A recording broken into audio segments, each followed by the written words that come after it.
Hello, advance homeopathy clinic में आपका स्वागत है। कैसे हैं आप? आज हम एंजाइटी पर 29 चैप्टर के अंतर्गत ये बताएंगे कि किस तरह से एंजाइटी को होम्योपैथी दवाओं से ठीक किया जा सकता है। चलिए जान लेते हैं एंजाइटी होती क्या है। एक एंजाइटी होती है एंजाइटी सेपरेशन डिसऑर्डर।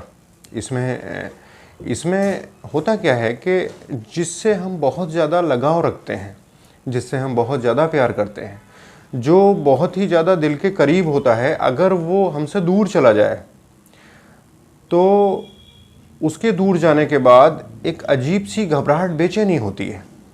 ये हमें भी होगी और जो हमसे अटैच्ड है उसको भी होगी। ये दोनों तरफ से घबराहट बेचैनी बराबर होगी और ये एक एंजाइटी का रूप ले लेती है।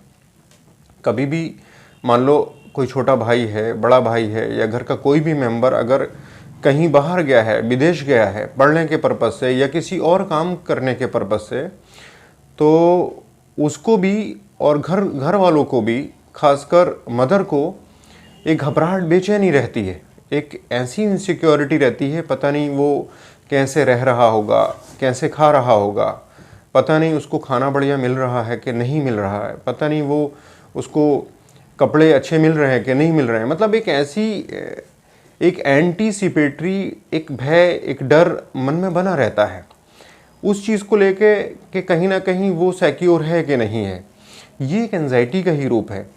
तो इस तरह की अगर एंजाइटी है, ऐसी ही कंडीशन बच्चों में देखी जाती है कि बच्चे जब छोटे होते हैं तो अगर माँ बाप में डिस्प्यूट हो जाए और वो अलग रहने लगे माँ बाप से, यानी दोनों में से किसी एक से अलग हो जाएं, तब भी इस तरह की जो एंजाइटी है वो बच्चों में डेवलप हो जाती है, जिसको एंजाइटी सेपरेशन डिसऑर्डर कहते हैं। इस तरह की समस्याएं बच्चों में भी देखी जाती हैं और इसमें बहुत ज़्यादा घबराहट बेचैनी के साथ दिल न लगना, अकेले में रोना और बिल्कुल उदास रहना, इस तरह की चीज़ें अपने काम में मतलब कोई सा भी काम हो तो उसमें मन न लगाना, इस तरह की समस्याएं देखने को मिलती हैं।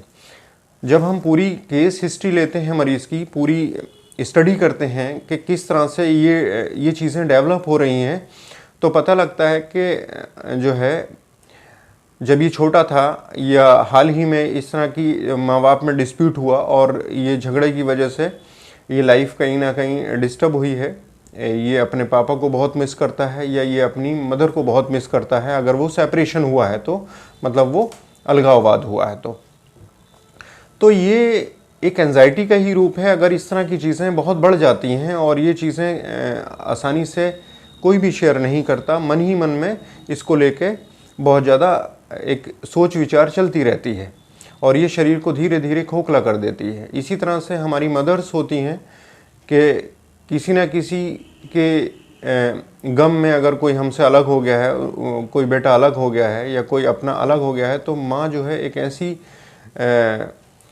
ऐसी पर्सनैलिटी है, एक ऐसी शख्सियत है कि वो बहुत ज़्यादा इन चीज़ों को मतलब समझती है, फील करती है और कहीं ना कहीं वो अपने स्वास्थ्य को खो देती है। तो ये एंजाइटी का ही रूप है। इन चीज़ों का होम्योपैथी में बहुत अच्छा इलाज है।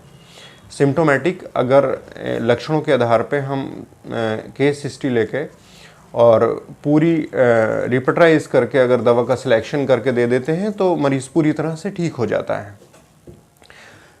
चलिए जान लेते हैं किस तरह से कौन से होम्योपैथी लक्षणों में एंजाइटी पर दवाएं दी जाएं। तो एक लक्षण होता है कि मरीज़ हार्ट के आसपास चुभन महसूस करता है और इसकी वजह से घबराहट बेचैनी होती है। अगर ऐसी समस्या किसी को भी है तो स्पाइजीलिया मेडिसिन है 30 पावर में नियमित रूप से 1 हफ्ता लेनी चाहिए। इस तरह की समस्याएं समाप्त हो जाती हैं। एक लक्षण होता है, मरीज़ कहता है डॉक्टर साहब जब भी सांस ले रहा हूँ तो सीने पे या हार्ट के पास चुभन हो रही है और इसकी वजह से घबराहट बेचैनी है। तो प्लम्बम है, प्लम्बम मैट 30 पावर में नियमित रूप से 2 से 3 हफ्ते लेनी चाहिए। एक लक्षण होता है कि शरीर में डॉक्टर साहब हीट निकल रही है और जिसकी वजह से हीट की वजह से मरीज़ घबराहट बेचैनी महसूस कर रहा है, तो कैमोमिला 200 में सुबह खाली पेट 1 हफ्ता देनी चाहिए। अगर दिल के अंदर, हार्ट के अंदर वाल्व की कोई बीमारी पैदा हो जाए और उसको लेके बहुत घबराहट बेचैनी है तो इसमें एक मेडिसिन आती है ऑरम मेटालिकम, ये नियमित रूप से 2 से 3 हफ्ते देनी चाहिए। इस तरह की समस्याएं ठीक हो जाती हैं। एक मरीज़ होता है कि वो कहता है डॉक्टर साहब दोपहर बाद ही शरीर से हीट निकलती है जिसकी वजह से बहुत ज़्यादा घबराहट बेचैनी महसूस करता हूँ।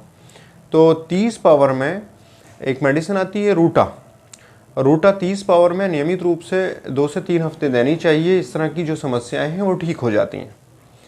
एक लक्षण बताता है कि मरीज़ शाम के टाइम शरीर से बहुत ज़्यादा हीट निकलती है जिसकी वजह से घबराहट बेचैनी होती है, तो फास्फोरस 30 पावर में देनी चाहिए। इस तरह के लक्षण हैं और उसके होम्योपैथिक इलाज हैं। अगर ये समस्याएं आती हैं तो आप होम्योपैथी दवाओं का चुनाव करिए। शरीर में जलन पैदा करने वाली हीट निकलती है तो म्यूरियाटिक एसिड एक दवा आती है 30 पावर में, नियमित रूप से देनी चाहिए कम से कम 2 हफ्ते। इस तरह की समस्याएं ठीक होती हैं। एक लक्षण होता है कि पहले शरीर से हीट निकल रही है, उसके बाद शरीर में सर्दी लगती है। पहले हीट निकली फिर सर्दी, इस तरह के अल्टरनेटिंग मतलब ये पैरोक्सिम्स चलते हैं इसके। तो पल्सेटिला 30 पावर में नियमित रूप से 2 से 3 हफ्ते देनी चाहिए। इस तरह की समस्याएं ठीक होती हैं। तो ये चीज़ें, इन चीज़ों को लेकर मरीज़ बहुत ज़्यादा घबराहट बेचैनी महसूस करता है। मरीज़ कहता है डॉक्टर साहब सर में गर्मी महसूस करता हूँ, हाथ पैर ठंडे रहते हैं जिसकी वजह से मैं बड़ी घबराहट महसूस करता हूँ और बेचैनी महसूस करता हूँ। तो सल्फ़र देनी चाहिए सुबह खाली पेट 1 हफ्ता 30 पावर में। इस तरह की जो समस्याएं हैं वो समाप्त हो जाती हैं। एक लक्षण होता है चेहरे से बहुत ज़्यादा हीट निकलती है और जिसकी वजह से घबराहट बेचैनी महसूस करता हूँ, तो कार्बोवेज 30 पावर में नियमित रूप से 2 हफ्ते देनी चाहिए। तो ये लक्षण हैं और लक्षणों का इलाज है। अगर किसी भी बॉडी के सिम्टम्स को लेके मरीज़ बेचैनी या घबराहट महसूस करता है तो इनका इलाज होम्योपैथी में बहुत ही सटीक है। तो उम्मीद है हमारी ये एंजाइटी पर और सिम्टम सिमिलैरिटी के आधार पे होम्योपैथी ट्रीटमेंट के बारे में आपको जो वीडियो बताई गई है, यानी हम जो जानकारी दे रहे हैं, उम्मीद है पसंद आई होगी। अगर हमारी वीडियो अच्छी लग रही है तो प्लीज़ चैनल को सब्सक्राइब कीजिएगा और जानकारी दोस्तों में शेयर कीजिएगा। नेक्स्ट वीडियो में फिर मुलाकात होगी। Thank you.